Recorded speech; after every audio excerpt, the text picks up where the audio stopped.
Good morning, Group A. I hope the day finds you well. What I've done based on the discussions over the last couple of days is create an issue list. And I hope I captured everything that was in the discussions, but I might have missed one or two items.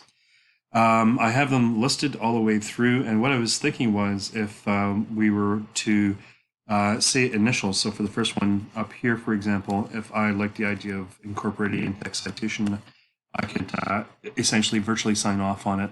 And once everyone in the group's had an opportunity to kind of discuss it, we can close it off by highlighting it.